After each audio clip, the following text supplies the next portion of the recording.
Everybody ready? Yeah. Gentlemen, all set? Yes. All right, I'd like to call to order the meeting of the Newburyport School Committee for Monday, August 6th. Mrs. Kennedy, would you please call the roll? Mr. DeCanta? Here. Mr. Cole? Here. Mr. Menon? Here. Mayor Holliday? Present.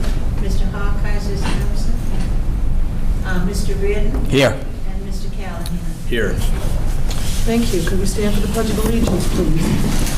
I pledge allegiance to the flag of the United States of America and to the republic for which it stands, one nation, under God, indivisible, with liberty and justice for all. Thank you. And I'd like to welcome our new superintendent, Sean Gallagher, to his first school committee meeting. Thank you. Thank you very much. Welcome. Thank you. We have our first period of public comment. Amanda, do you have anything you'd like to say? Any questions for us? Hearing no public comment, we move on to the consent agenda. Mr. Cole, do we have warrants? Yeah, we have actually 6 warrants this evening.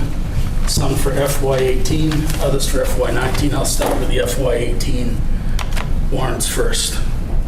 I move that the following named bills of the Newburyport Public Schools amounting in the aggregate $871.56 be approved and forwarded to the city auditor for payment. There are no conflicts. Second. Discussion? All those in favor? Aye.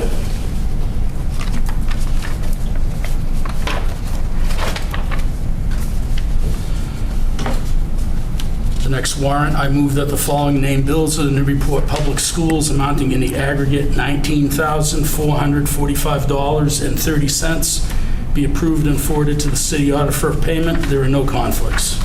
Second. Second. Any discussion? All those in favor? Aye.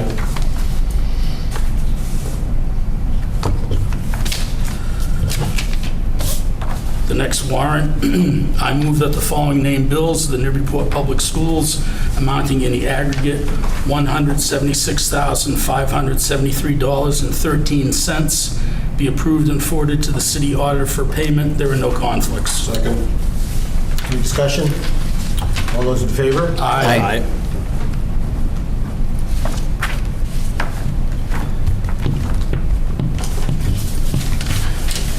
And the last warrant for FY18, I move that the following named bills and payrolls of the Newburyport Public Schools amounting in the aggregate $365,963.57 be approved for the city auditor to make payment and deduct the funds from the school's account. There is one conflict, Mr. Bruce Menon. Second. Discussion? Hearing none. All those in favor? Aye. Abstain? Does Cole have any idea why I'm a conflict? No, it's, you can read it later, I don't know. I've never been a conflict if it's a first. Did you have a reimbursement recently, maybe? I don't know. I paid a parking ticket, but I don't think that's a conflict. I don't think so either. Mr. Bennett, Okay. payroll, please. Sean may have an explanation. I believe under that warrant, it's payroll, and I believe there's a relative. Oh, yes. Yes. Yes, that's right. Okay. Oh, yeah, All right. right. Parks. Okay. FY19 warrants. I move that the following named bills of the Newburyport Public Schools amounting in the aggregate $31,295 be approved and forwarded to the city auditor for payment. There are no conflicts. Second. Any discussion? All those in favor? Aye.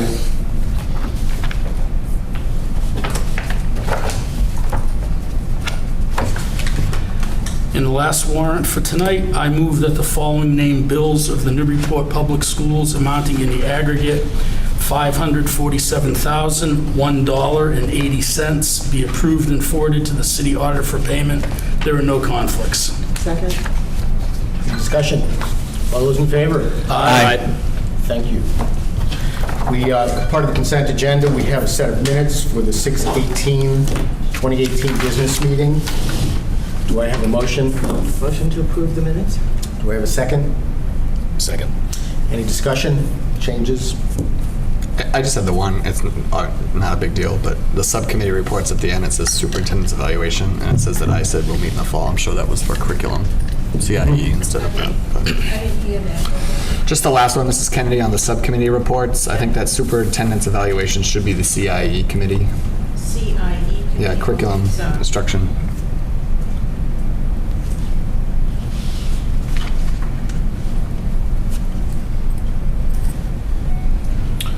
All those in favor of approving them as amended? Aye. Terrific. One additional item we need to vote on. We discussed our school committee procedures, operating principles, norms of interaction, and member ethics items at our retreat. We usually vote on these at the very beginning of the year. Our retreat was scheduled, rescheduled, and then rescheduled was rescheduled. So we need to do that now. We've had a discussion. We talked at our retreat about some items that we want to change in these over time through policy.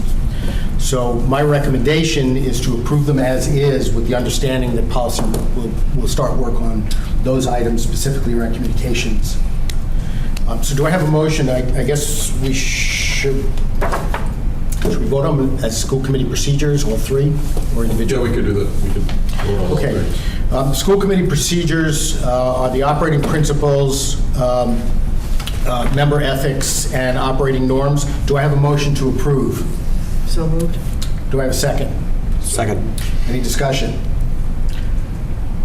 Let's do this in January next time. It's my discussion. All those in favor? Aye. Opposed? None. I'll pass these around. We need to sign off on all three. And then, again, our understanding is that policy will begin to pick up when the notes from the... Terrific. Thank you very much. Another item that we are ready to discuss, I think, I'd like Nick to sort of take this one on. Obviously, it's the evaluation. Most of us got information this afternoon as he very comprehensively analyzed the data that we gave him. So, Nick, without further ado. Let me just crank up the projector here.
So the process that we go through, just for everybody, I'll do a brief explanation while this cranks up. And I send myself, and I open my email so we can look at it there. The process that we go through is each school committee member completes a self-evaluation on their own against 5 sets of objectives, categories of objectives. And they can be, we evaluate both the progress we've made on them and how well we did. So it's how far we came and how well we did it.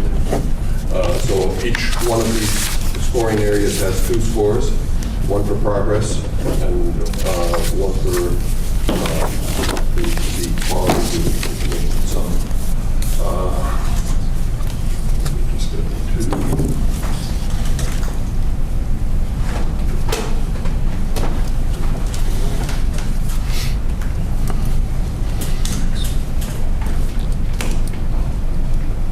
I hope I remember my school.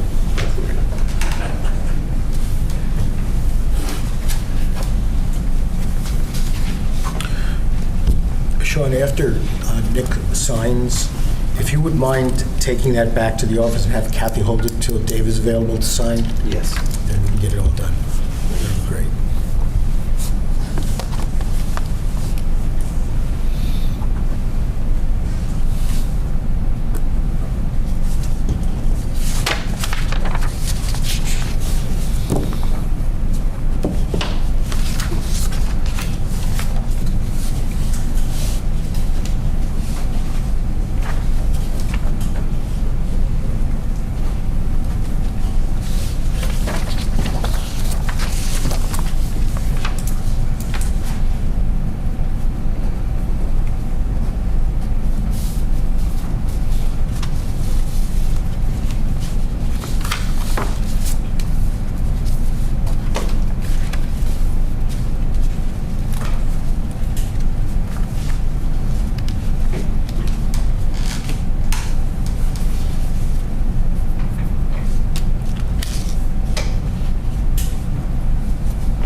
This is really compelling television.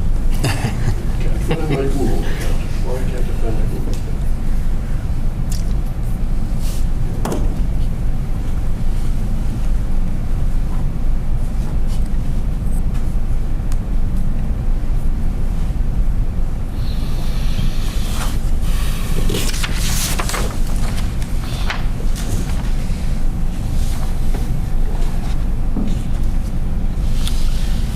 I was going to give Dave an opportunity to give us a report out on the Mask Institute, but he's not here to fill this time.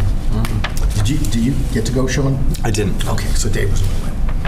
We'll save that for the next meeting.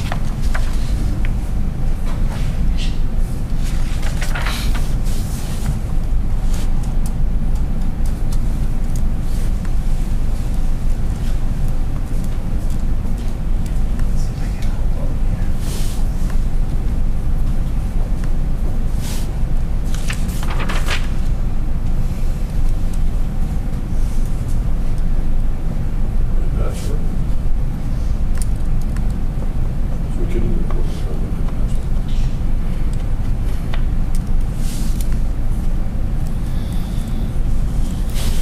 Is there still an executive session?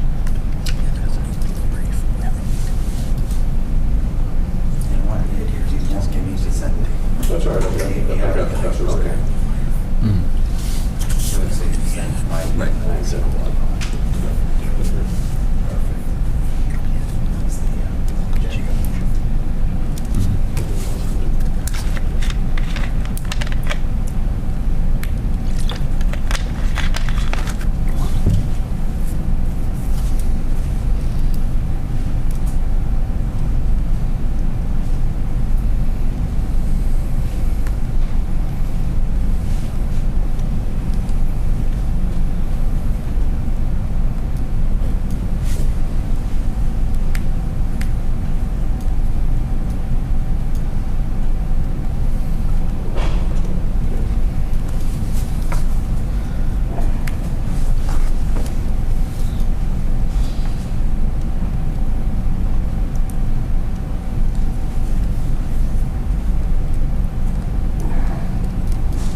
lights. Do that without. Lights. Oh, just. Great. Thank you.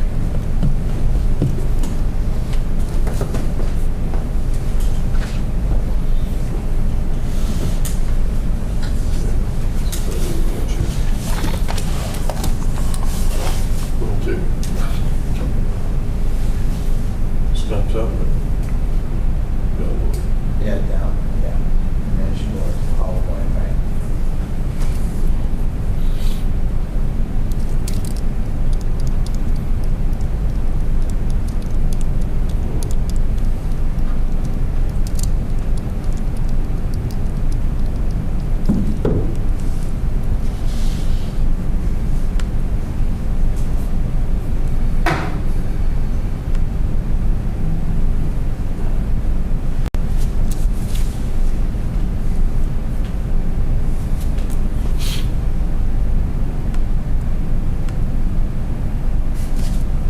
Somewhere on some screen, it's opening up. What's that? No, it's got a countdown there. Oh, I know.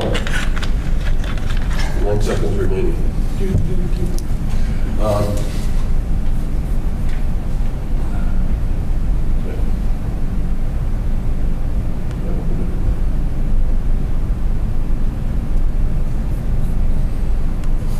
I don't know. Is it maybe behind the Gmail?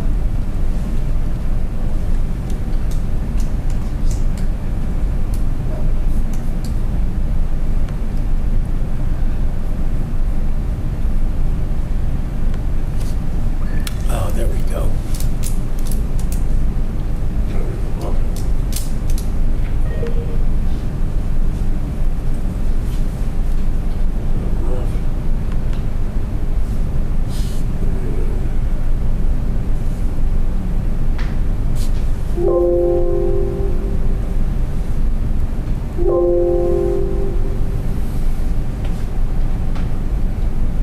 I think you go on there, right? Play, What's that? slideshow. Yeah, that's what I'm going to get to.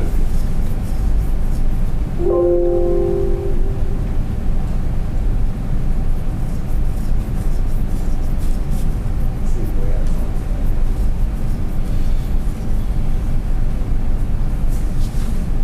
Nope, just right up there next to animations at the top. Yeah, there you go. Oh, one more. Oh, slideshow, yeah. Yeah, slideshow, play. And then to the left. Not from the beginning. Well, it's the same thing. Okay, excellent. There you go. Thank you very much.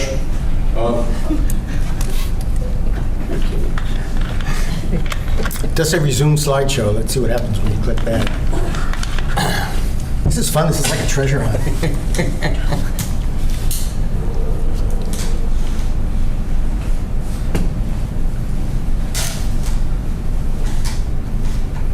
Stay. Good one.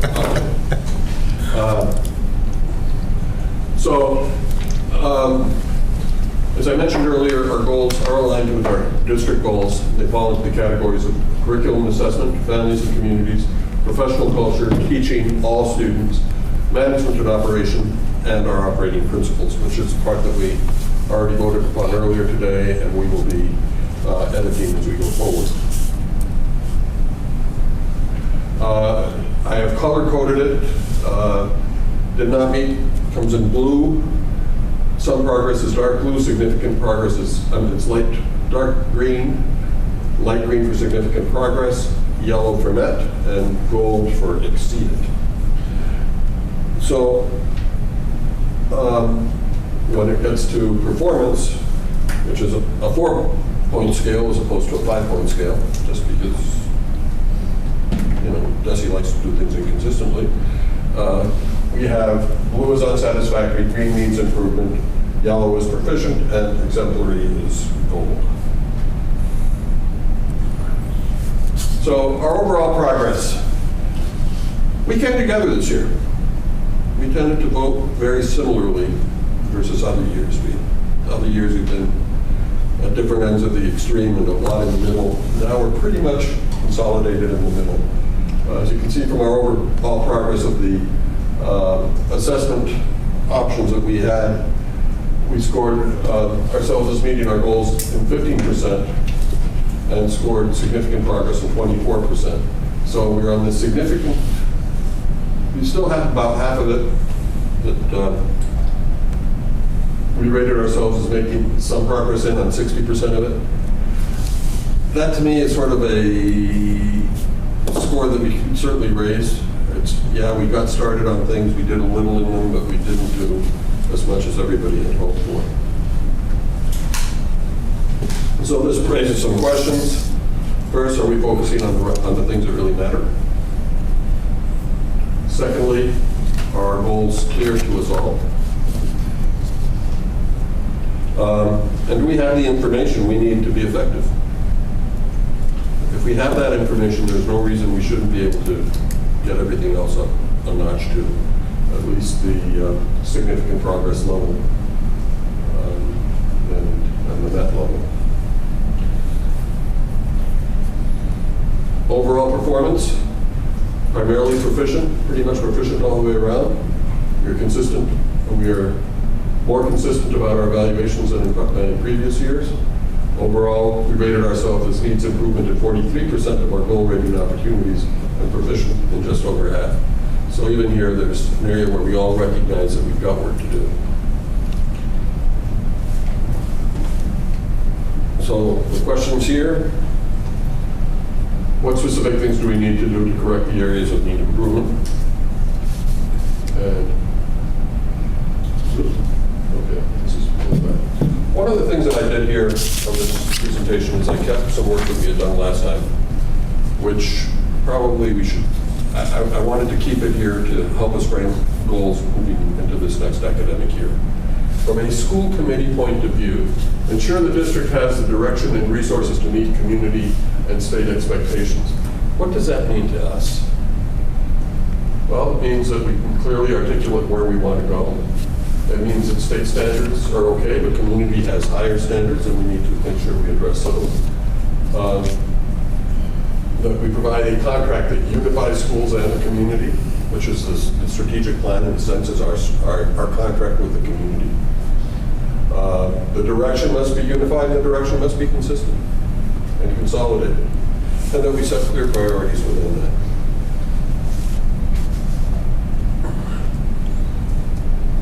So some of the comments and evidence in this area, as you can see, we're mostly in the dark green to light green, primarily dark green area, which is the area of needs improvement.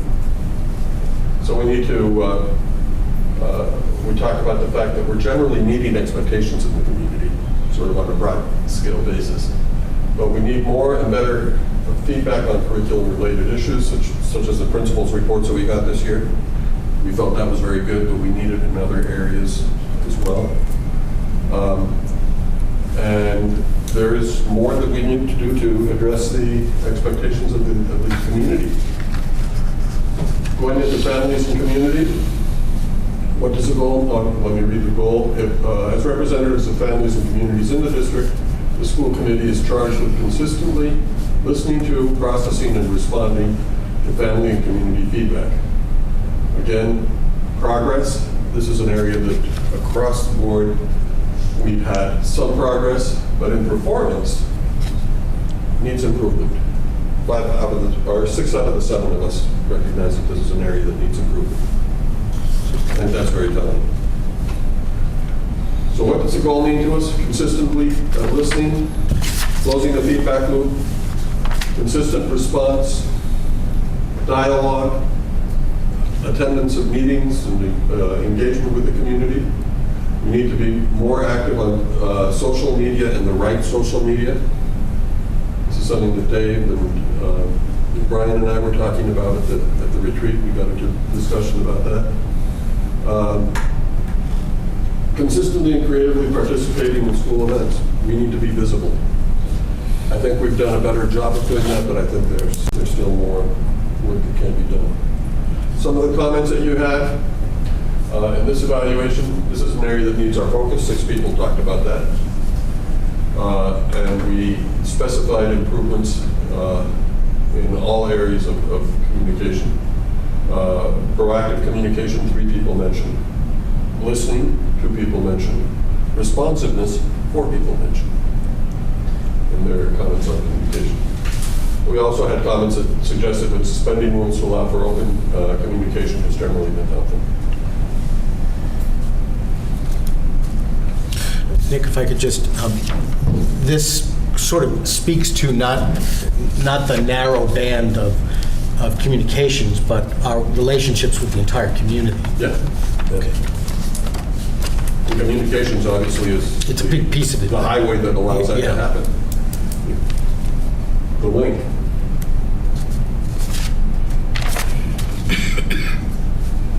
Professional culture. With the superintendent, set direction for and model the professional behavior we expect our faculty and staff to follow.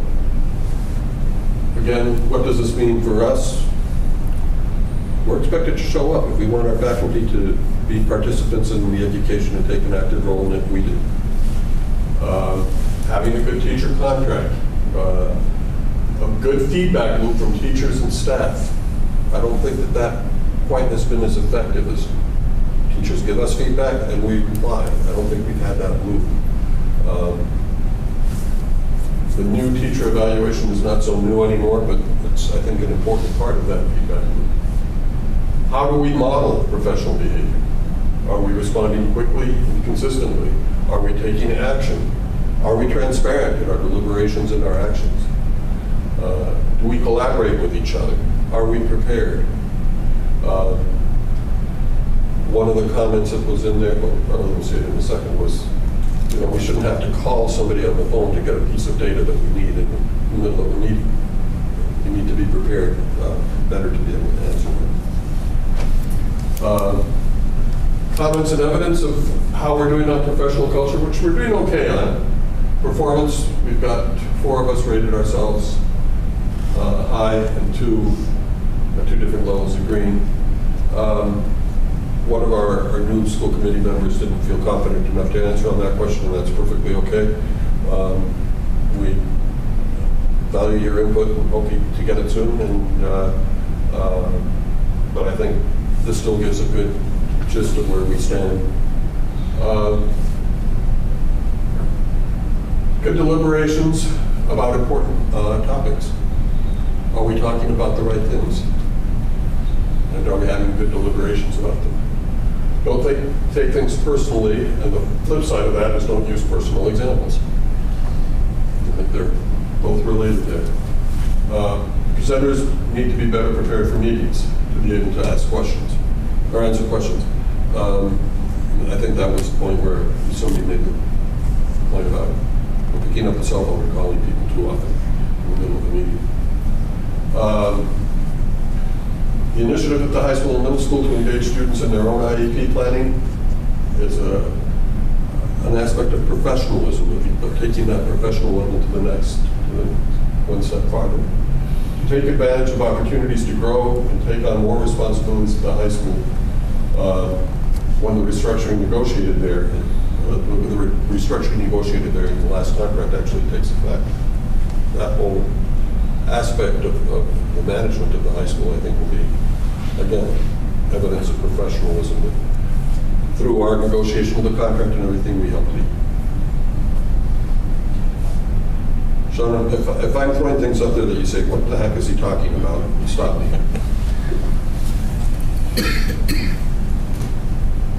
I may not be able to answer the question, but somebody will. Teaching all students. Ensure that Newburyport Public Schools offer a comprehensive program that meets varying student needs, from children with disabilities all the way through to gifted students. What does this mean to us? All kids have opportunities. For example, do we have AP open enough in the high school? 18 to 22-year-olds attending classes on college campuses. All students feel challenged. We offer comprehensive programs, not just pockets of excellence. Capturing data about students, their needs and their dreams. We've got data. on their performance right now. But do we really know what their needs are? Do we really know what they aspire to? And how can we reply and relate to that? And then acting upon it. Possibility of dual enrollment. We saw that article that came through about Amesbury cranking up their program again. There's no reason we shouldn't be doing something similar. The last one I think is particularly important that we wrote a couple of years ago, and that is every year is memorable for every student. Every year we delay something that can have an impact on students. We're losing 112 or 115, all the way back to preschool. Of the students' educational lifetime, we're losing a piece of our population. So it's important. Progress. I'm sorry, that's an error there. I'll correct that slide. Progress, people feel we have been making progress. We are certainly not in the yellow. Across the board, we're pretty much green. The lighter green, the more progressive greens. The comments and evidence. Addressing general needs of the student population, people say, in general, we're doing a good job for most students. The challenges are to address the needs of each individual student. And that 4 people mentioned in one form or another. So we're doing a good job on a broad scale. It's when we get into pockets of meeting the needs, the aspirations of the students, that's when we fall short. Yes? I think that sort of goes back to the comments that we've heard historically about teaching to the middle. Yeah.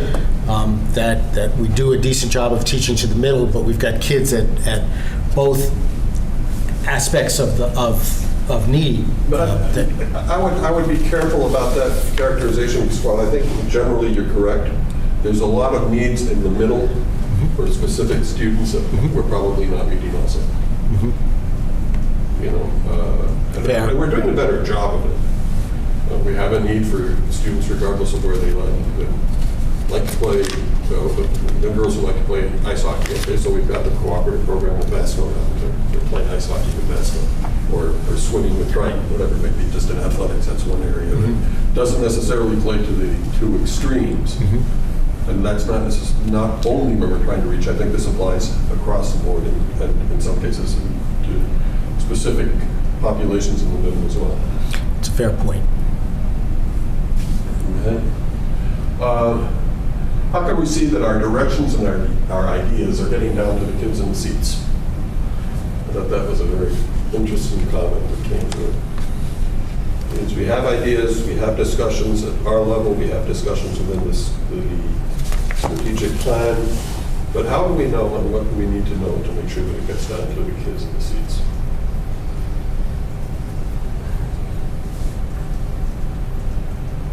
Management and operations.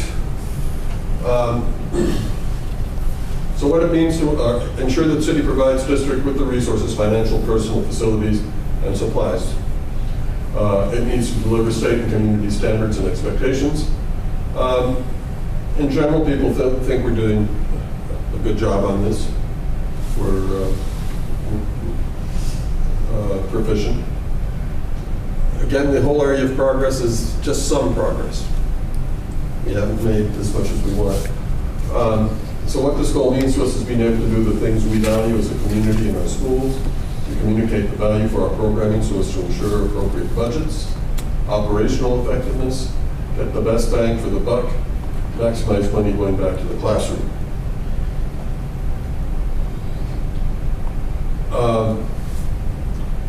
Here we had some good comments, quite a bit of them. Communication with municipal leaders has been effective to ensure that resources are available. I think we have good relations with the city council. Transition planning focus allowed some initiatives to slow down the second half of the year. It wasn't a full-out lame duck thing, but I certainly felt, and I saw other comments about that things sort of got pushed to the back burner or didn't get addressed. You know, especially towards the end of the okay, we'll start here. Things aren't brought to us as choices, but we continue to take flack when we offer suggestions or ask questions. The school committee is newly populated and it's still working in understanding our role. People are still, learning what it is that we should be doing and how we should be doing it. And I think this last bullet is probably the most important one here. As a city, the city has stepped up. We have increased by 28% our funding, over 28% over the past 8 years. No layoffs, and beginning to restore a lot of the things that were cut in the programs of 2000s. And yet, we receive minimal aid from the state. We got $2 million for an operating budget of over $30 million. So that is a challenge that we need to be aware of and think about as we look at our performance. So operating principles, for the most part, you can see here about 3/4 of our operating principles we feel we're proficient in. There were 3 that popped out because they happened to have more than 2 people saying that we needed improvement in these areas. Maintain an open environment where each member is empowered to freely express opinions, concerns, and ideas. When you combine that with the statement that we heard about members of the school committee not feeling comfortable to ask questions because we catch flack about it, I think there is something that we need to think about and probably discuss amongst ourselves is how do we get that level of respect for the committee amongst ourselves and for all of those who come before the committee and model that behavior from them to us. Provide full disclosure. If we have information about a topic on the agenda, let's get that information out to everybody. 3 people mentioned that needed improvement. Make decisions based on information and not personalities. Another 3 mentioned that. So those are the areas. All of the other needs improvement blockets that we came were single, and maybe 2 people voted for thinking we needed improvement on it. But I wanted to catch the ones that were most egregious, if you will. Okay. And that is my report. You do have a copy of this PowerPoint, and you do have a copy of the full-fledged report. I do have hard copies if anybody wants a hard copy of the full-fledged report. And I'm happy to entertain any questions about the process I did to put this together, and I'm hoping that Bruce will entertain some discussion on some of the things we've seen and heard. Terrific. I wanted to thank you, Nick, for, again, taking on what is a significant task. I appreciate that school committee members got the information to Nick and that he was able to compile it and put it into a format, I think, that is really useful to us. I would really like to sort of spend some time with it, and I'm very open to conversations going forward. If we can sort of just figure out a way to organize them within the school committee meetings, there's really good information here. And I think off the top of my head, clearly communications, clearly our relationship with the community, and how we do our job and what information do we need to do our job are 3 sort of ongoing topics that are really appropriate, and we've really begun to grapple with those. But we have ways to go. Anybody have any other thoughts they want to add? Thank you, Nick. I know that was a lot of work. My pleasure.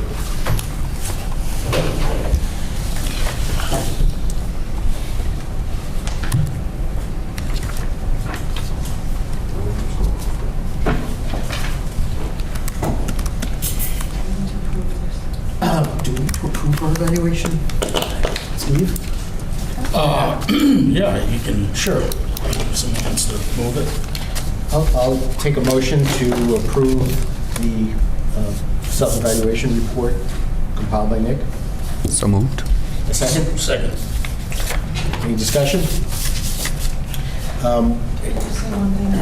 Again, Nick, I agree with everything that's been said in terms of thanking you. I know how difficult it is to put all this information together.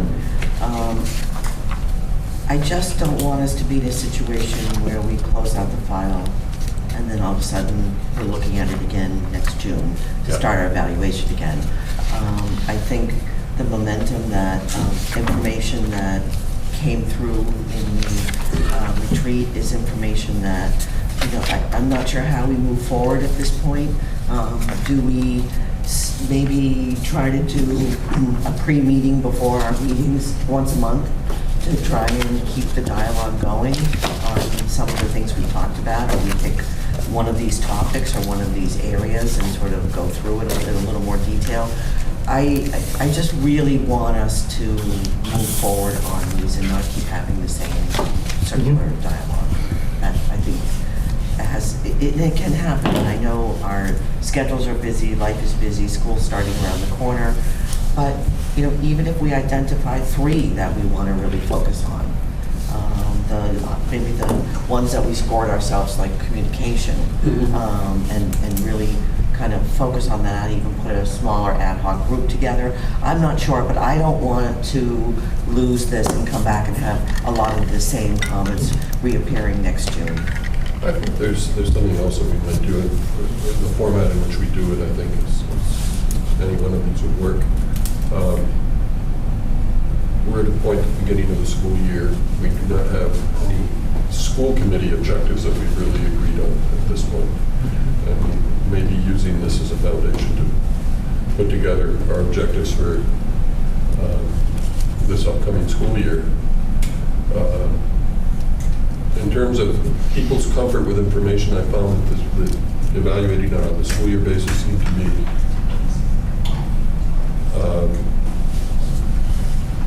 be quite effective. Given Donna's comments and Nick's comments, what I'm certainly willing to do is, if Nick will give me the time, is to have a conversation with him, call out again what he has shown us, and talk about a mechanism for staying with it and making sure that this evaluation gives us a roadmap of items we should be talking about and thinking about throughout the course of the year.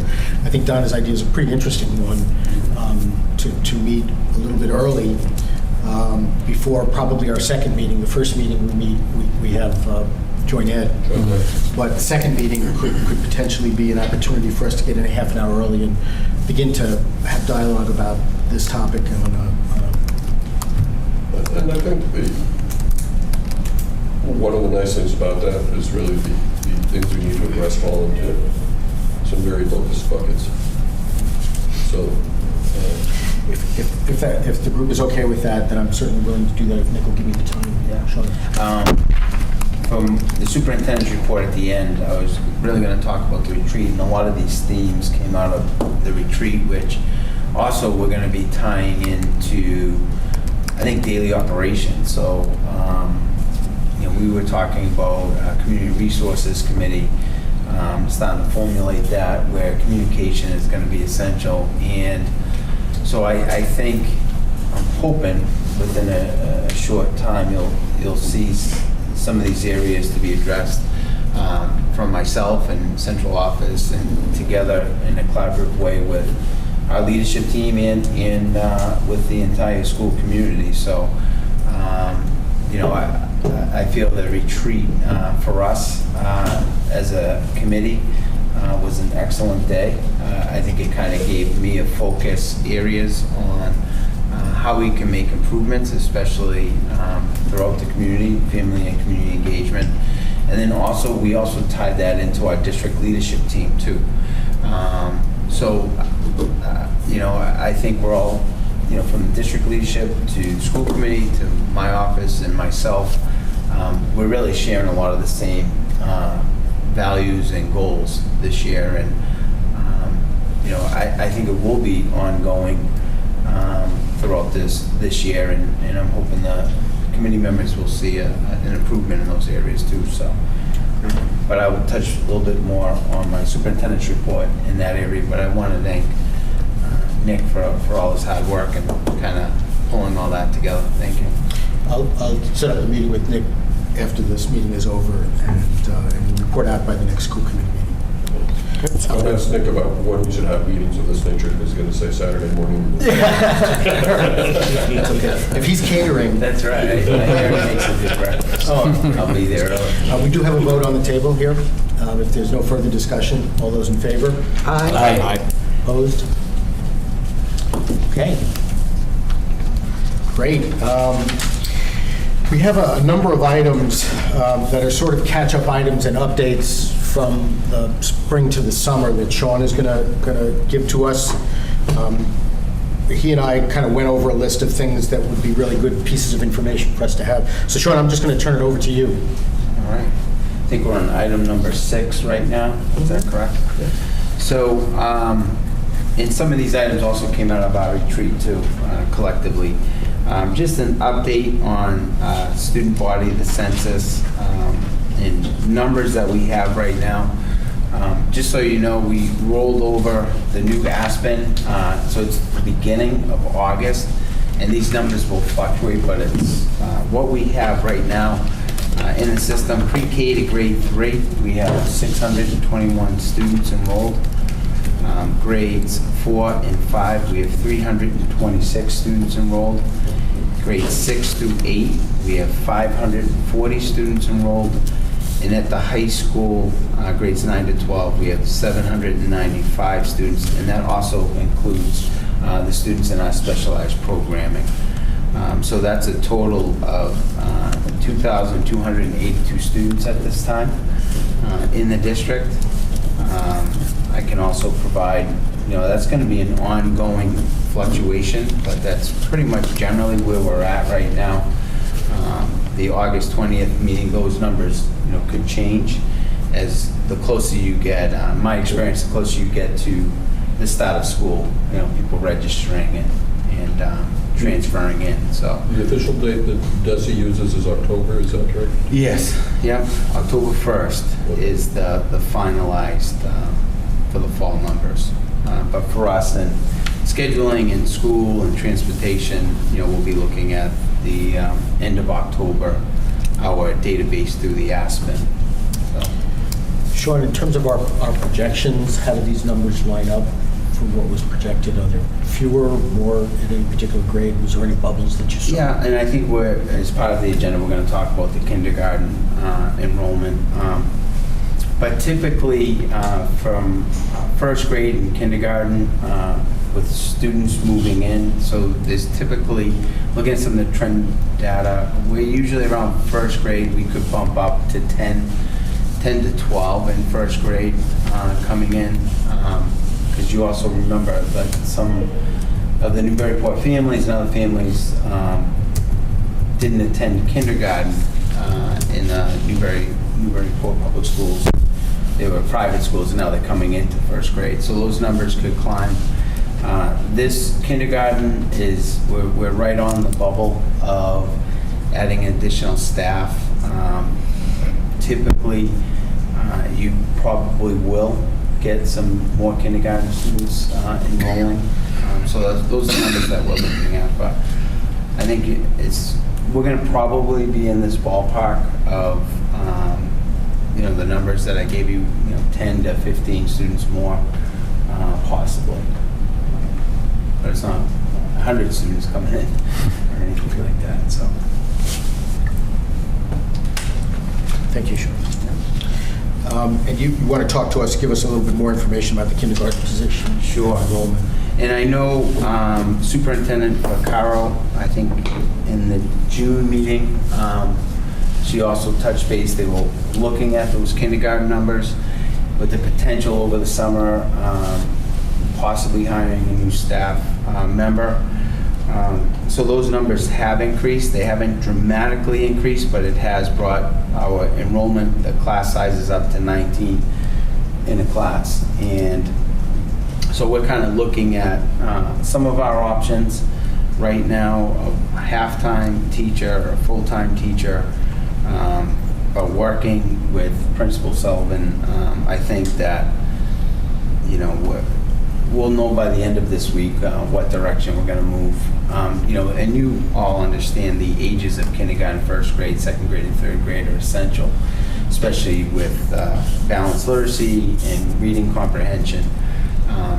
So those are some of we're taking in all accounts on how this will impact. So financially, working with Nancy Lysek and looking at different projections with the additional staff member, with our operational budget at this time, we probably would be able to support a full-time teacher at the kindergarten level. What would the impact be on class size if we bring an additional section of kindergarten in? Those numbers would be, you'd still have some classes would be at the 18 and below. So you'd be looking at some classes, 17 in the 18 range. A few classes might be at the 16 range.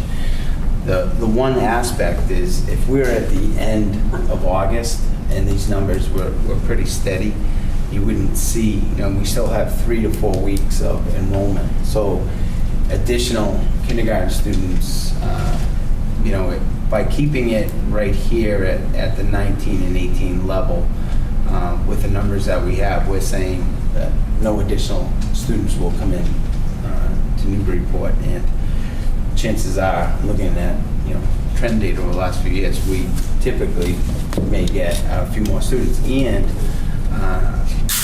some of the students that have signed up for half a day kindergarten may change and say, well, we want to be full day. And then that would also have an impact if you were looking at a half-time teacher, which isn't the best, I think, scenario for students and families. So that's kind of where we're at. Does anybody else have any additional?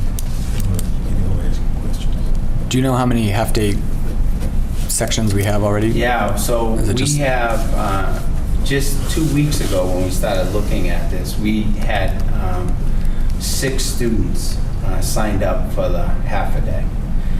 So what we've done, in credit to the school committee and the leadership team, is 5 years ago you would have maybe 30 students in a half a day, but really embracing the full day kindergarten. So those half a day students have been immersed in the full day teaching. So they would leave. So they have the experience of a half day student in a full day class, and then they would end up leaving at lunchtime.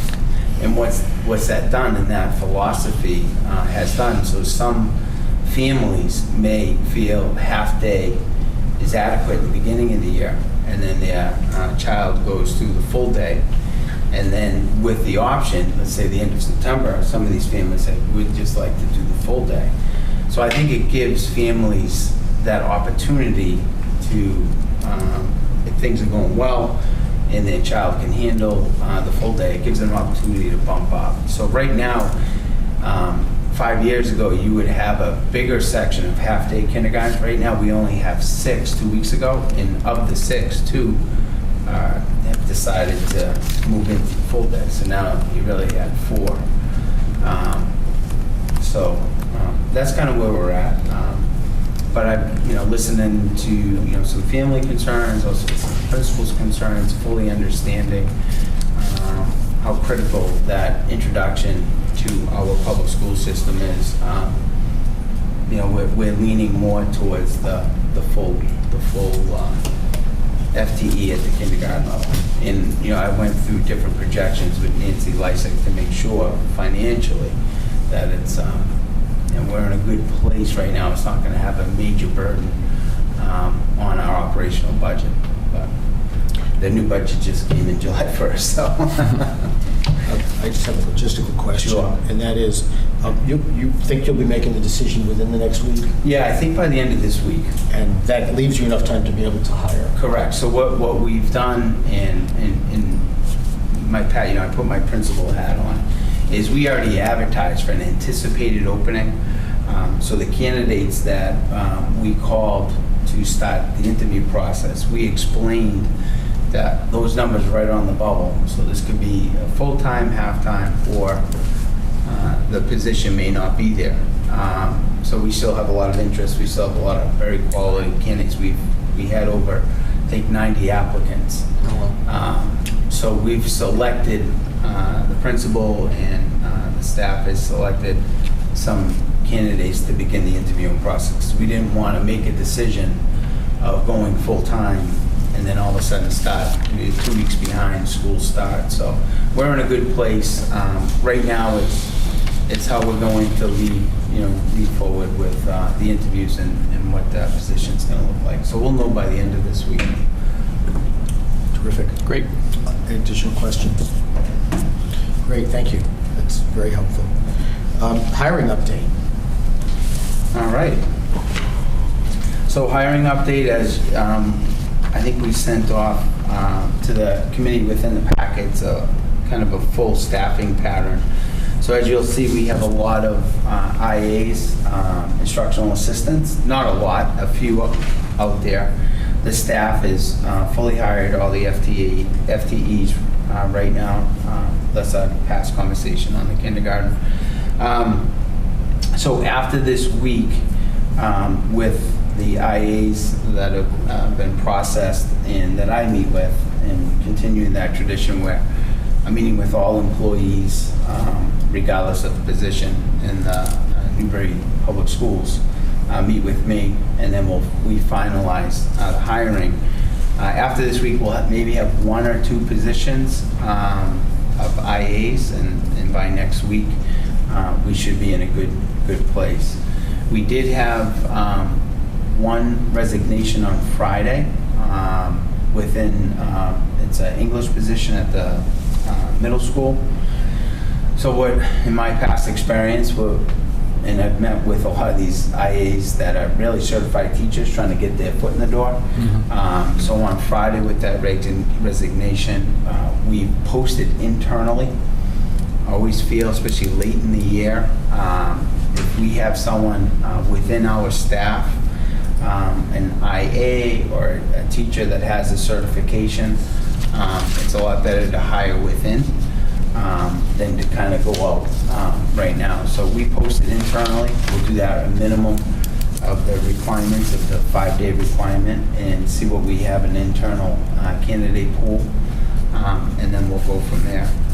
But I'm confident internally. I think we have some quality people that may be interested, and if not, then we'll post outside for that English position.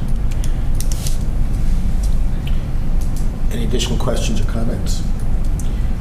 I did see some people moving from part-time to full-time positions, which is really encouraging. Yeah, and I think, I have to credit,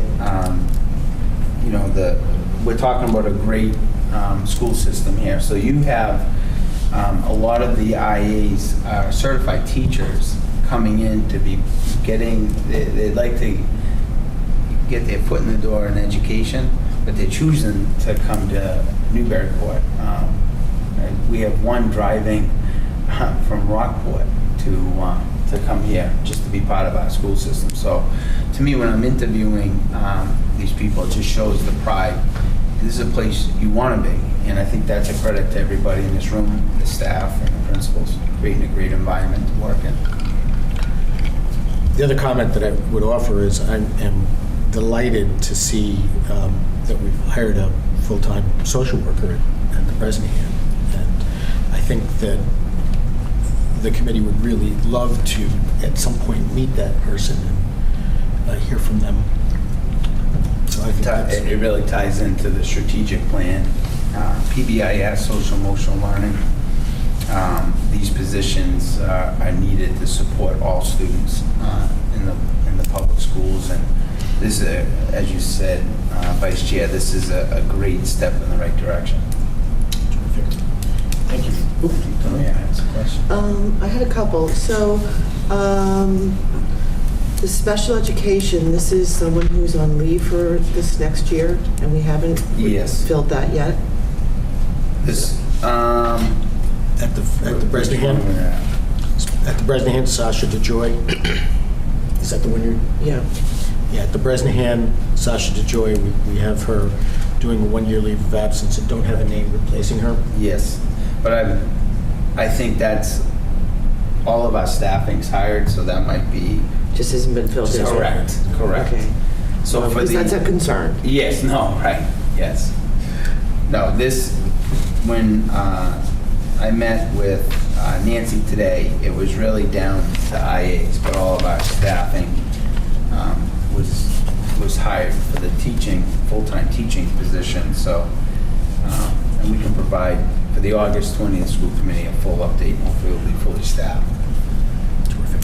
But nothing out there is alarming other than, as I said, resignation on Friday, but I think we're ahead of that one. The other question I had was just to help refresh my memory, other members of the committee. Now, we couldn't get the ABA teacher last year, is that correct? We couldn't hire that position? Is anybody remembering that? There was something about that. Yeah. And there was a concern that we didn't have an ABA, and it's really nice to see that that position has been, so I don't know if Jessica Burke, who moved up from BCBA to now she's the ABA, and that's at the end there, right? Yeah. So I'm happy to see that those two positions are full. Those are really important. So did she get additional certification? Is that what happened with Jessica? Do you know?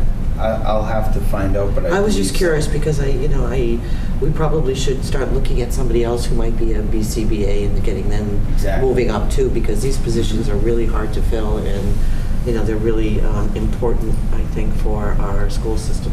Yeah, a lot of districts have a hard time filling those. Very high. Right. So I don't know if you have any of the instructional assistants or anybody else who is interested in this area, it would be nice to sort of move them along so we have people in the wings. Right. I agree 100%, Mayor, and I think that's the key is we're pulling all of our certifications because as you start to try to think outside the box, there may be some of our staff members maximizing our resources that may have talents that we can maximize, especially as we're developing programs. And just the other point I wanted to mention, the notice under athletic field maintenance, there's a new hire, Nathan Buckley. This was an area of real concern to the city because, we had, worked really hard as a community to get the funding to build these new fields. But, we were just starting to build a Parks Department, and it was never the intention of the Parks Department to have 100% oversight of maintenance of the school athletic fields. We just can't do that. And so it has become really, really difficult in straining our small Parks Department staff. So this was really important, and this certainly isn't enough to take care of our fields. But I said, we've spent a fortune on building these beautiful new facilities, and they will never, ever deteriorate to the level they were in. I'll even come back to haunt people after I'm gone if that happens. So it's really important that we don't lose sight of that. That I'd like to meet Nathan when he comes in, and we have to begin looking at least some additional supports for him because he's not going to be able to do this job.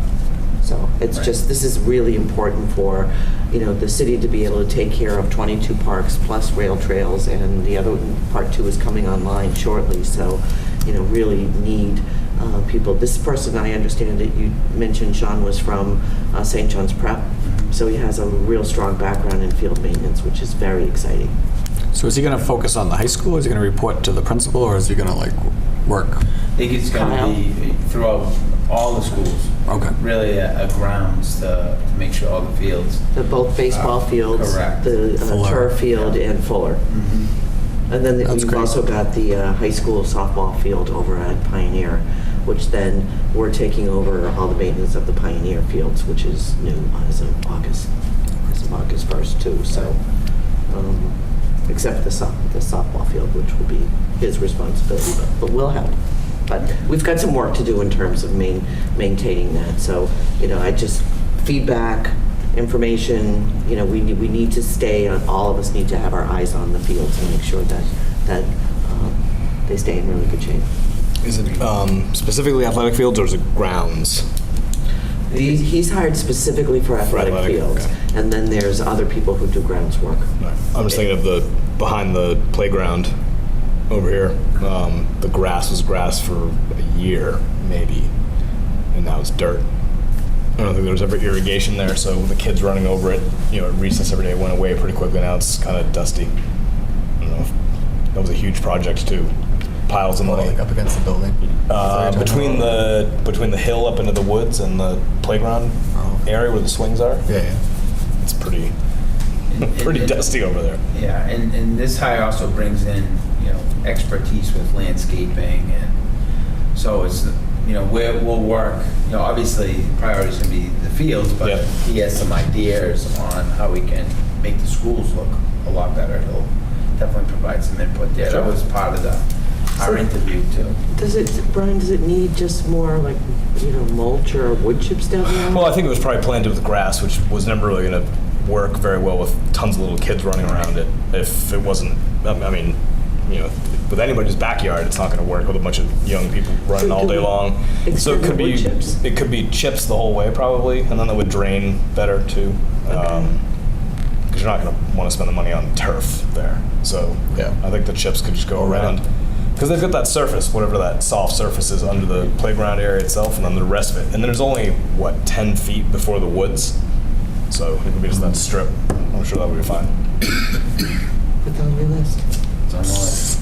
It's a really nice segue into the next item, which is just an update on summer maintenance. The summer is a time when we don't necessarily always do something as dramatic as the knock parking lot, but there is a lot of work that gets done in the summer. So I had asked John to just give us an update on it. Sure. And part of your packet, you got a detailed list of all the different repairs going throughout the district, and Steve Burkham's done a great job, him and his crew. And I also want to thank his staff. Within a school system, especially as we all know, we provide a lot of programming throughout the summer. So to clean a school, the custodial staff is working around a lot of these programs, and they do a great job. Went through all the schools. I've met with a lot of the workers where, it's like clockwork. They're right on task to make sure the schools will be ready for opening day. And I just want to thank them because, they're working around a lot of activity that's going on throughout the summer. So I think Steve's done a great job. I also want to point out the Knock parking lot and the Mullen Knock parking lot that work. And from an outsider looking in, the collaboration between the school system and the city is amazing. They've kept us updated throughout when we had questions or concerns. The city was great in replying. And one of our big factors is we wanted to make sure that parking lot was going to be ready for the opening of school. We're in great shape for that. The second phase, and I brought this in, I think I have it here. The second phase of the parking lot's on the back side by the basketball court, and that's what they're starting to work on now. And just an aerial view of that work. So they're going to be prepping for the next week or so, and then they'll be providing paving there to clean that up on the back side of the school. So just great coordination by the many stakeholders within the city, school department, city side. And also even we look at the skateboard park and the people that utilize that. They had a park for about a week or so outside on Johnson Street, and they were very, we all worked together. A couple of times I had to go out there and remind people, but they were very respectful. And so there's a lot of great things happening, and Steve and his crew, I can't say enough. I've been here for the whole month of July and this week, and they get a lot of work done. And I know they made a priority of the flagpole. It was the issue with the flagpole, we brought it to their attention and we squared that away. Flagpole at the high school. Yeah, at the high school. And we squared that away within a week or so. Thank you, I It was appreciate great, that. yeah. It was fun to read an email like that, you know, Sure. from, veterans' family members who are Yeah. very concerned about us being disrespectful. So thank you, I appreciate you getting on that so quickly. So that's the update you have. If there's any questions on the detailed report that he sent, but overall summary is we're in good shape for the opening of school, and we're right on target. Yes. Oh, I would like an up-to-date budget on the elevator. This is fairly intensive to get this through or be passed, but I just would like to know where we are with funding on that. I'm hoping that it will be finished before school starts and it can be inspected. That can always be challenging. But if you would be so kind, Sean, I would really like an update on that for my update to the council on Monday, the 13th.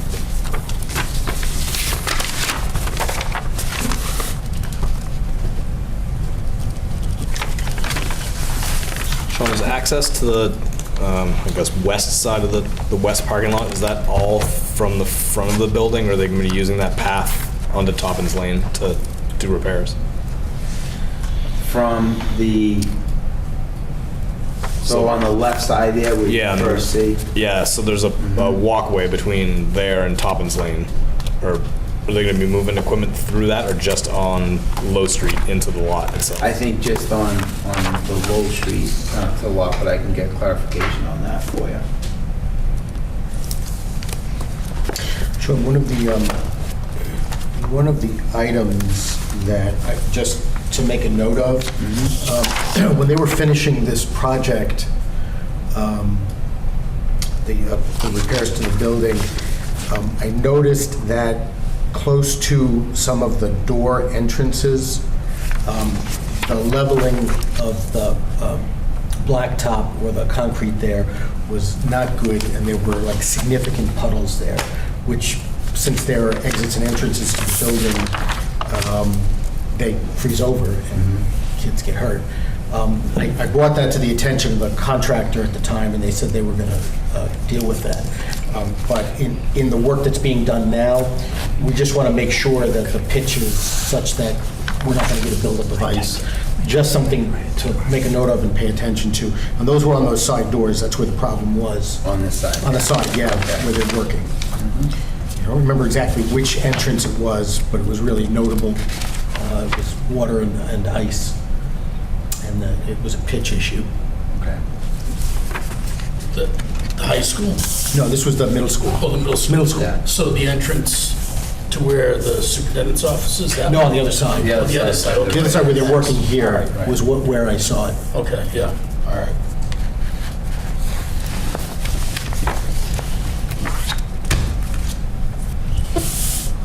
Terrific. Thank you. I also asked Sean to, given our end of school year confusion around technology, I asked Sean to take a snapshot and just let us know where that is. Great. So under the technology projects and purchases, so right now, we received the projectors, and our tech people are working on installing the new projectors in the classrooms. So that was the first aspect of the upgrade. The second aspect was the bidding for the rest of the technology, and we're a little bit behind in the sense of, with those items coming in. So there was, I think, a big shipment last week for the upgrades to the laptop and computers, to the Chromebooks, and then the projector bid. That came in earlier, so we started to upgrade the projectors at the high school. So that's kind of where we're at. So the goal is to prioritize. We may not have all this up and ready for the start of school, so to prioritize almost like the essentials, especially if we're talking new laptops, making sure the staff of, special education students and to make sure that that program is up and running. So we're kind of working with our IT to prioritize that. So after Labor Day, the goal is after that first week of school that hopefully we'll all be, ready to go. But again, it's a lot of work for the IT department. We provided in your packets also the bids, and so we went through that process. Every company had to meet the minimum specs, and then we went with the PJ Systems, HIQ computers, and they also worked with a few other school districts. We reached out to them, those districts, and they said that this company is excellent to work with, so that was good to hear. And they came under all the bidding. I'm just amazed how many didn't meet the minimum bid specs. I know. That, Right? Yeah, how does that work? If you're presenting a bid, why present it if you're not going to meet it? Right. Well, you just miss questions, or Yeah. you don't provide They a didn't- documentation of, certification of Details, disbarment, or if you're a woman-owned business, or there's all kinds of things that have to be attached to bid specs, and if you don't submit one of the documents, then you didn't meet bid specs. So it could be something as simple as that, where your actual bids were fine, Right. but it was all the other pieces of the document. it's kind of like that cartoon of the mathematician working on the board with all the equations, and in the middle it says, magic happens here. Sort of, you got to figure out what it is. But I'm glad we were able to get the equipment and work with a group that not only is helpful price-wise, but also has a good reputation. Right, that was important that they had some school experience and working with different school systems.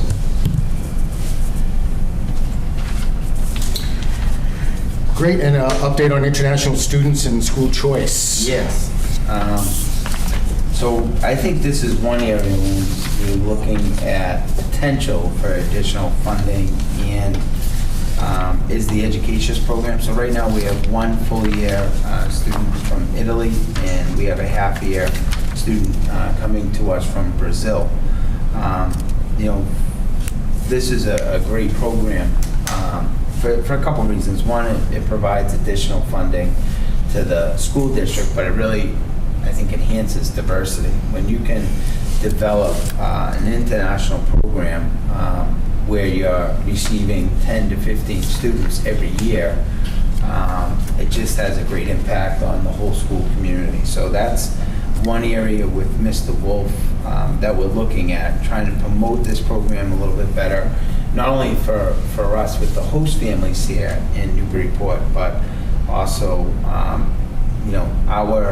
how we sell this community to that Educations program. That's really, really important. And this is a great, I think, opportunity for any exchange student to come over, because you're so close to Boston, we're so close to New Hampshire, some of the best schools in the world. And it's such a great city that I think for us, we really need to market the opportunities that we have here through the education. So we're working with Mr. Wolf on that and our Educations rep. Right now, for school choice, we approved for grade 1. Remember, 5 students, grade 6 was 7 students, and grade 9 was 17. As of today, and this is why it's still a little bit early with registration, grade 1, we have 2 students that are probable. Grade 6, we had 4 students that are definite. In grade 9, we're at 9 students definite. But those numbers will change the closer you get to the start of school. And How many again at grade 9, please? grade 9 right now, we have 9. 9. So we opened up for 17, and we have 9 definites. Because originally it looked like we were going to get all 17, but then it must have. Right. Well, That's I think we got attrition. as I recall, I think we got exactly 17 applications. Well, I think we had to open it for 15 and then we got a couple extra. Right. And we said, go ahead. yeah, right. Okay, so it's down to 9. Right. So we still have that wiggle room. We'll follow up with the calls to the families that are interested to make sure that they're still going to register. So, Sean, I had a question. Just before she left, I remember Susan was telling us that she and Angela had met with another program that works with Asian students, and I just wondered if you had any update on that, if we were following up on that. I will follow up on that. I'm not sure if where we're at. Okay. I am familiar with that company. Okay. I didn't personally work with them in my previous district, but they made a proposal to come into the district. So, but for the August meeting, I can give you an update on that program. Great. Any questions on choice? Okay. On to the superintendent's report. All right. I'll just keep this to about an hour or so. If that's okay. It's like, yeah, let me have a drink.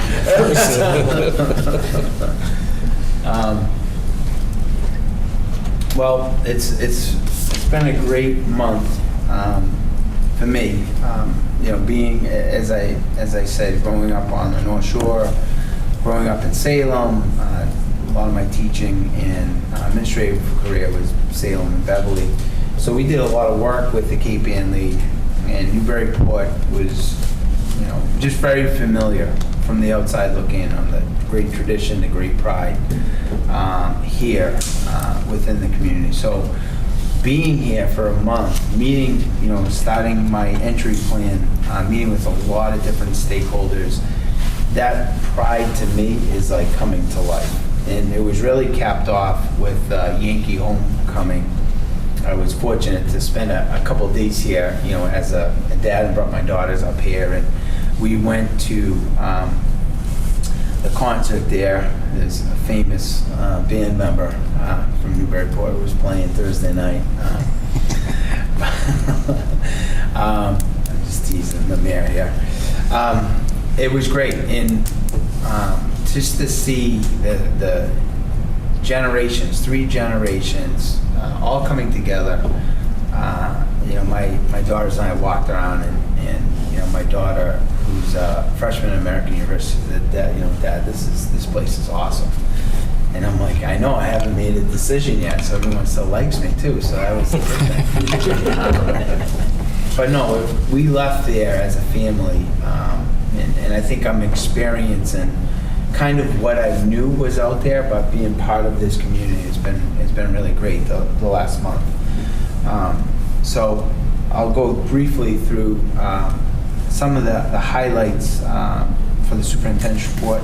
I think, and I updated the leadership retreat. I provided the PowerPoint with a lot of different topics that we decided. I thought it was a great opportunity. It was our first time with the extended leadership team.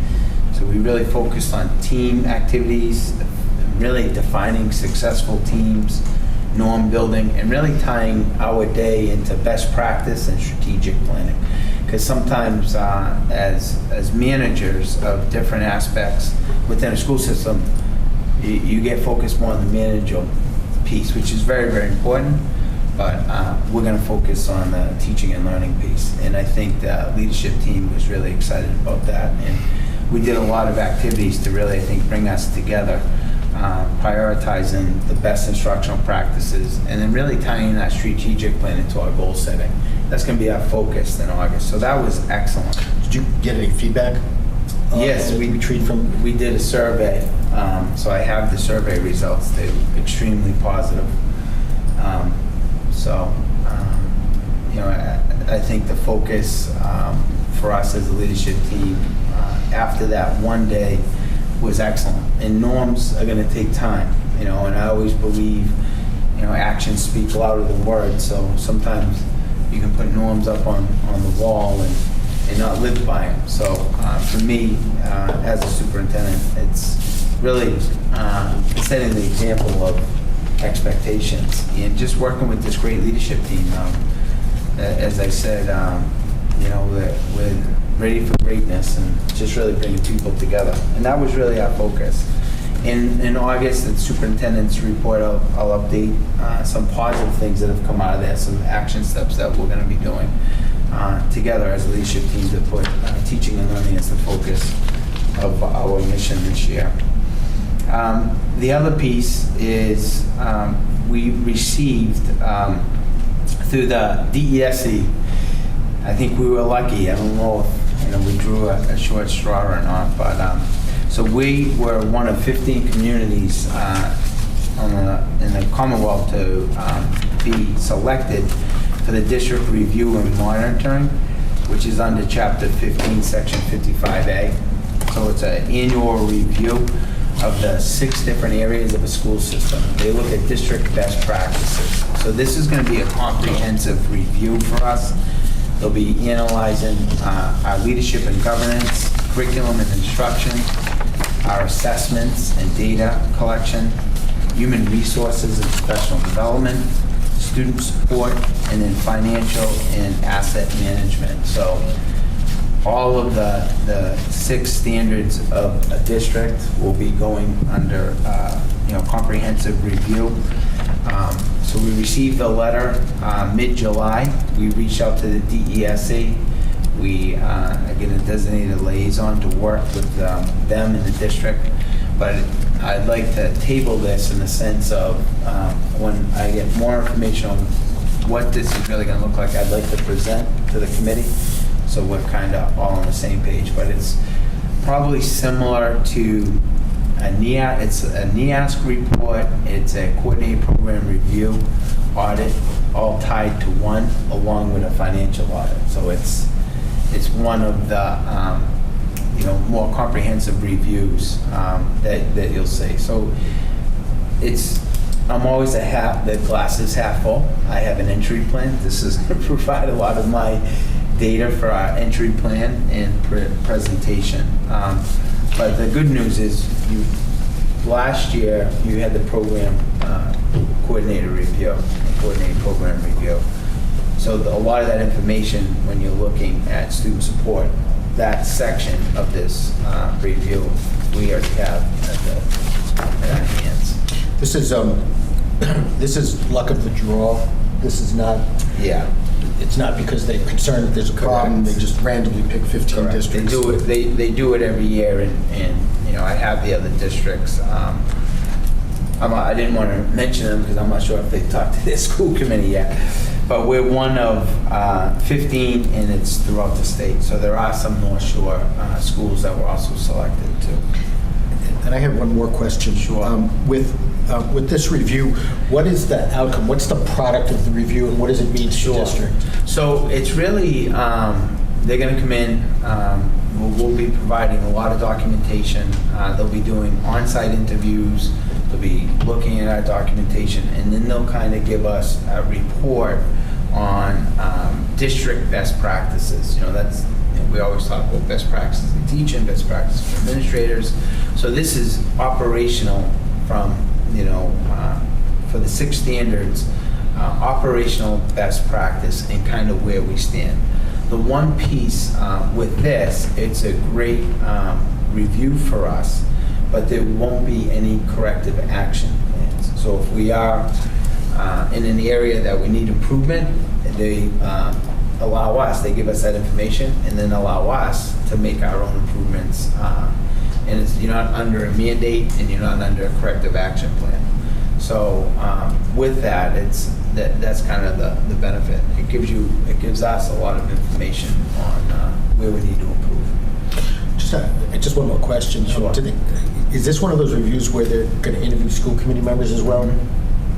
That's under the first one, leadership and governance. There's a whole section on school committee, and so that really ties into our retreat and a lot of the things that we talked about. Thank you for that information. You're welcome. And I'll give a more, this is just the initial discussion. I'll do a comprehensive review so everyone fully understands what this is going to entail, especially for the faculty, support staff, and the administration, because they'll be part of this too. Just quickly to go through just some of the other summer development, and this is also professional development over the summer. I think when you have teachers coming in on the summer to get better at their craft, to understand best practices, we had a bunch of, in July, a lot of different aspects of that. I visited our teachers, and once again, that just shows you the commitment. When you have summer PD teachers coming in for a couple of days training, it just shows you how dedicated the staff is, and that was great. I had the opportunity to the ribbon cutting for the Bright Space, and this was Newburyport Learning Center, Enrichment Center, and the icon Nancy Earls, and I mean that was just awesome. Words can't describe. I've met Nancy just for a few times, but you can just tell the passion and what she's done for this community. It's just amazing, and to see that new space was just awesome. Once again, community rallying around the needs of the students in our program. I think there has been a lot. I'm just looking through. We also, from the concerns of a lot of my entry, the district website, from some parents and also committee members, and then, is that we needed to upgrade that. So from our meetings and understanding, we reached out to Catapult, who is our web service provider, and we're in the process of upgrading the website, district website, school websites, to make it a lot more accessible for our families, parents, and community.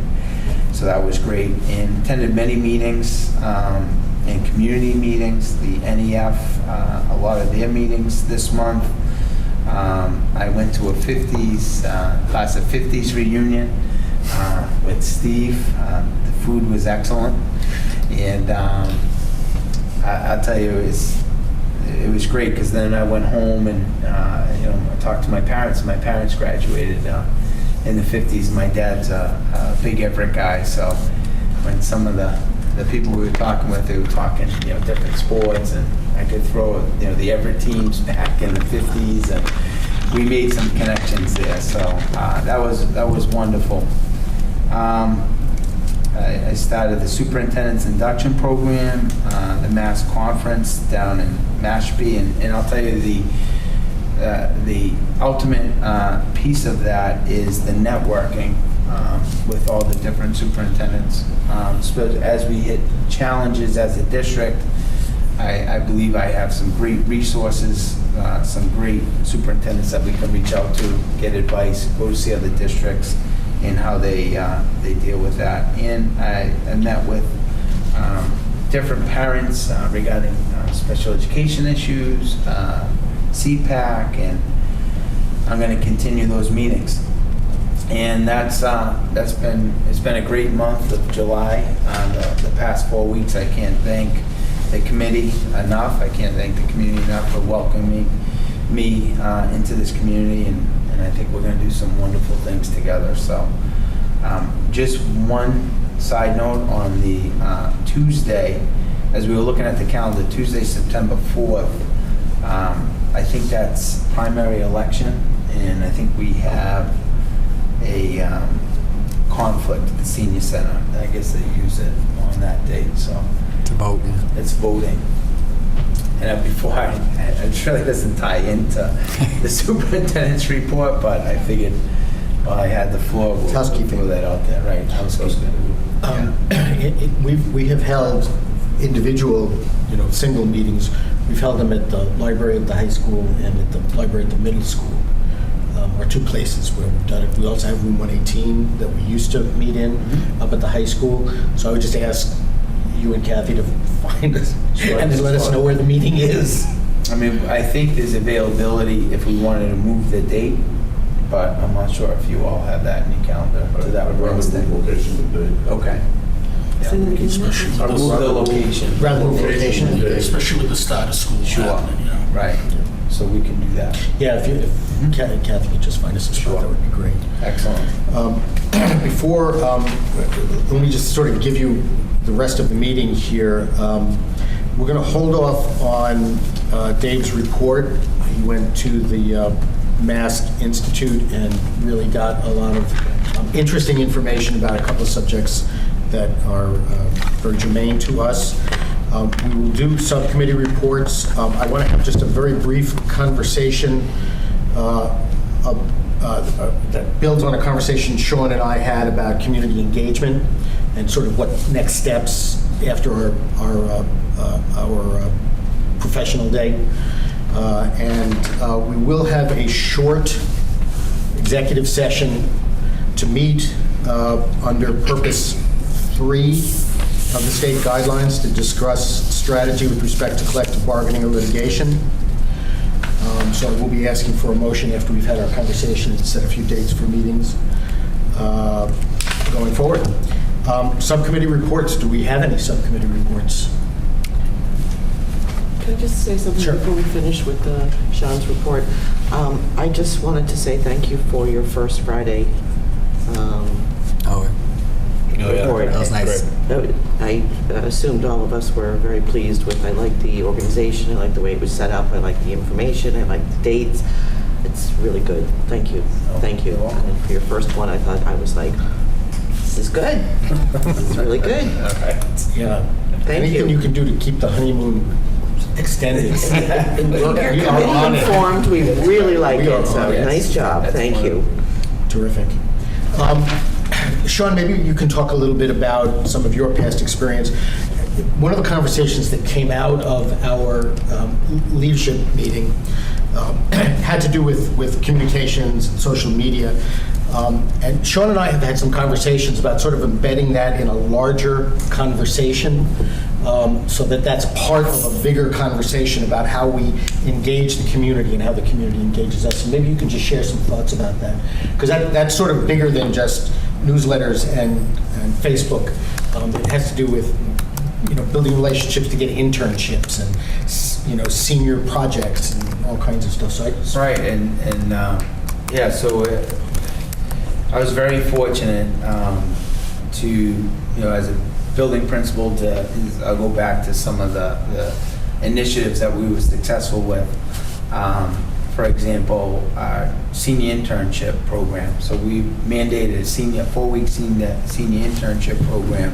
That was kind of the vision, the way we saw it, really tying in the academics of the seniors to like job-related skills, like a real internship, because we felt there was two things. We wanted all of our students before they left, before they graduated, to have a real-world working experience. And the second piece we really pushed, and I was glad to see the dual enrollment, is we partnered with Endicott College and North Shore Community College, and we had a dual enrollment program where we offered night classes. We pulled the students and the parents because we all know when you're looking at a lot of the statistics show students that have a college course or a few college courses under their belt, or they had success while in high school. When they go on to college, they develop that academic confidence where the success of them to finish, to get a degree, is much higher than high school students who never had any exposure to colleges. So we created this dual enrollment program for junior and senior students, and we're really looking at those students, that BC student that maybe was open to everybody, your top students, but really that student that may not have felt they had the academic confidence to be successful. So we partnered with them, and we really ran a night school. It was operated by, Endicott College and college professors. And so we geared that aspect to, really looking at the electives in college, that if you went to MIT, if you went to Bridgewater State, if you went to Alabama, that those college courses you could transfer in. So that was a big aspect. But when you have these ideas about an internship and you have these ideas about dual enrollment, you got to bring a lot of people to the table. So before we even did that, we did 2 years of community resources. So where we reached out to the Rotary clubs, the local businesses, the colleges, and really proposed our ideas to them. And we would have a coffee hour at the high school where we would bring everybody in. And they gave us their insight on what a successful internship would look like. So then we started to College and Career Day, where we brought in the professionals. We had 97 professionals come into the high school and really talk about career opportunities in all these different aspects. So we brought in the businesses to the educational environment, and it was benefit for everybody. It was benefit for them because they could talk about their expertise. It was benefits for us. At the same time, there's community relations, so we kind of spared off. We did dual enrollment. We also did the senior internship, and then we did 21st century learning. And what's that going to look like? So we brought in different aspects of people in the technology field with educators, different subcommittees. So we kind of brought the whole community together with the vision of kind of how we wanted to increase a lot of different aspects. So when I'm seeing social media and community, that was really positive when we were talking about those aspects, especially hearing students' point of view and parents' point of view, and then how we can really create a positive platform where we're really promoting a lot of great things. And any discourse or negativity we developed within these community relations meetings, like a chain of command, how to resolve some of those things. And we felt it was a pretty positive piece. From my conversation with Sean, this really seemed to be a logical extension from the conversation that Nick, Brian, and David, and some of us began to have. So my thinking and my hope is that let's have that conversation. Let's get together and have that conversation. And let's do it soon, because we've got website development, we've got social media stuff. It's all percolating. It seems to me logically that it's embedded in this larger vision of how we engage the community. Right. So I'm ready for that conversation. I don't want to create an ad hoc committee of Dave, Nick, and Brian per se, but I would like to start with the conversation and get anybody who wants to come to the table, certainly from the school committee, and let's see where we take it. But I want to do that soon, like in the next couple of weeks. I want to have a meeting to have that conversation. And we can talk about website. We can talk about all kinds of stuff. From my perspective, there's another element of timeliness to that. We are in the process of bringing together and re-kicking off the Education Business Coalition. So you have that with the NEF also come into focus, and working with the schools to have a common focus, I think will be make it that much more successful. I agree, and it's really you're almost like backwards design, So for us, when we say from pre-K all the way to grade 12, is what are the skills necessary for these graduates today to be successful in the work field, workplace, or in college. And when we have that, and we can start filling in, so when we're talking to local businesses, when we're talking to engineers, what's the skill set that you need? And we can start to develop that skill set of what we want Newburyport graduate to take into the world. And then that starts to formulate how we do business. I'm really excited because the foundation of greatness is here, and I just can't wait to bring people together and get us to where we need to be. I'm looking forward to it.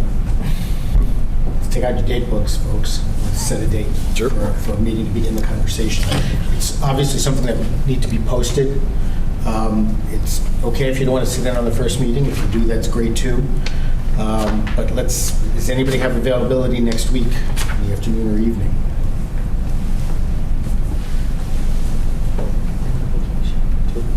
On vacation for 2 weeks? Starting next week.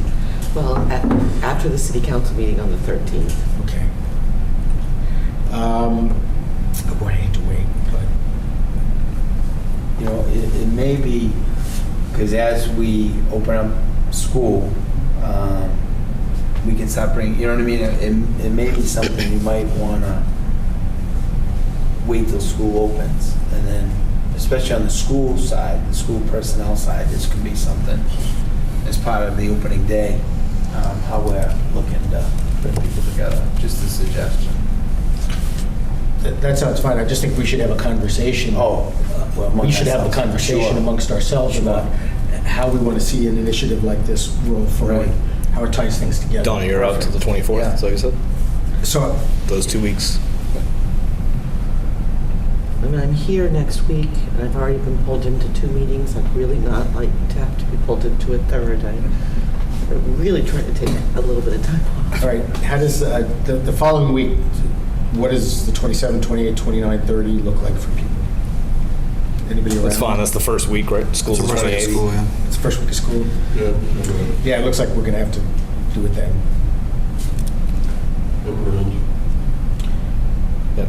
Tuesday?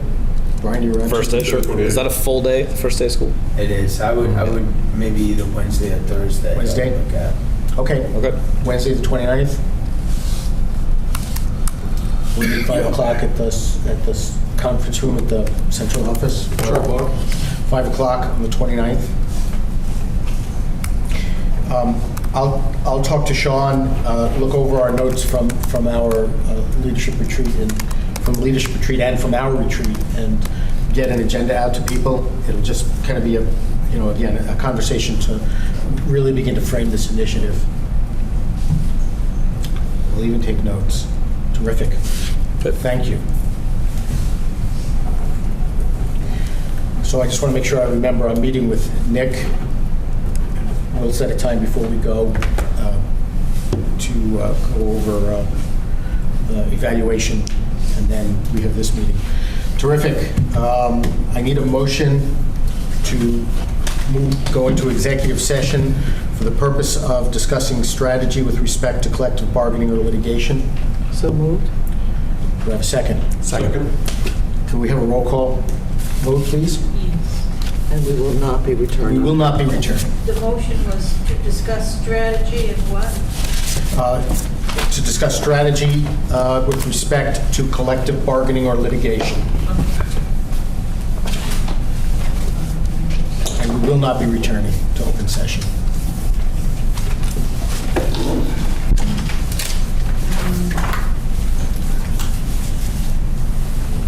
Mr. Reardon? Yes. Keep us hanging on, huh? He's playing. Mr. Cole? Yes. I usually rely on Brian going first in this situation. Mayor Holiday? Yes. Mr. DeCanto? Yes. Mr. Menon? Yes. And Mr. Callahan? Yes. Oh, yes.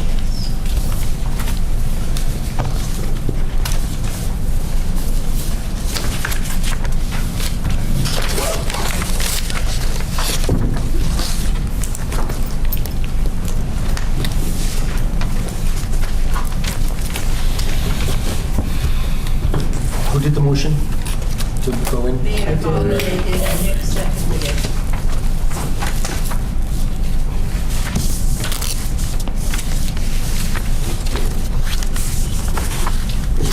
Go next door.